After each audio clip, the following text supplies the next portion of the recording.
Went on strike today, virtually cutting off Iran's petroleum exports. University students demonstrating in Tehran, shouting death to the Shah, pledge allegiance to the Islamic movement of the Ayatollahs. The number killed in Tehran since the beginning of the month is probably well over 100, but people... The Iranian Revolution overthrew the government in 1979 and began the Islamic Republic. This was done through the overthrow of Mohammad Reza Shah due to his use of secret police to control his country. Meanwhile, in Iraq, Saddam Hussein was in power.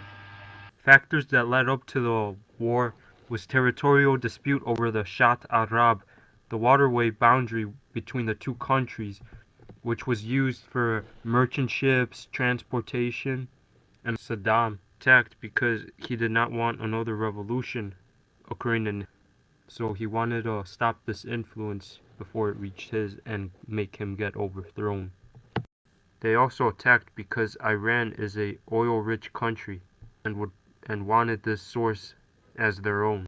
The start of the war was when Iraq attacked Iran September 22, 1980, the oil-producing border of Iran. The combatants of this war were Iran, Iraq, the United States of America, Kuwait, Soviet Union, People's Mujahideen of Iran, Arab League, Kurdistan Democratic Party, Patriotic Union of Kurdistan, Islamic Supreme Council of Iraq, and the Socialist Republic of Romania. The type of warfare used showed no care for the people. Many young Iranians were used in human wave attacks. Chemical weapons used towards Iranians and Saddam's own people, the Kurds of Halabja. There was also the War of Cities, which fired on civilians. And also, to deprive both sides of the War of Tankers, they took out oil tankers and merchant ships. The war was also fought mainly with chemical weapons such as gas attacks and missiles. A ceasefire then ended the war on August 1988.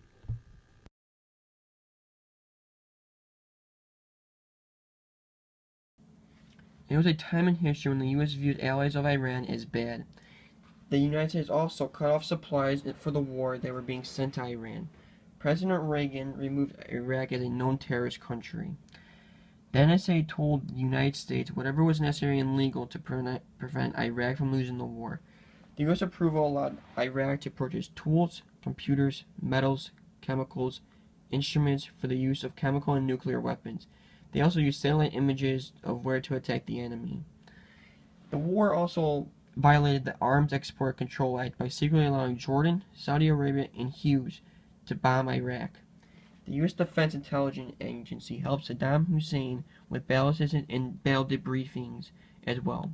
In the last major battle, 65,000 Iranian troops were killed with poisonous gases, violating chemical weapon use during the Geneva Accords of 1925. There were three main distinguishes of the war. First, it lasted about 8 years long, which made this war longer than both world wars because Iran didn't want to end the war and Iraq couldn't end the war.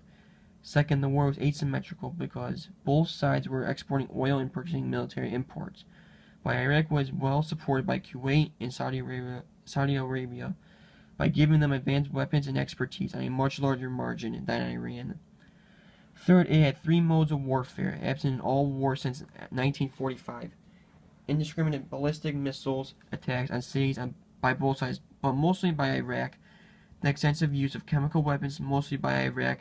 Finally, some 520 attacks on third world country oil tankers in the Persian Gulf, which Iraq employed by manned aircraft with anti-shipping missiles against tankers lifting oil from Iran's terminals.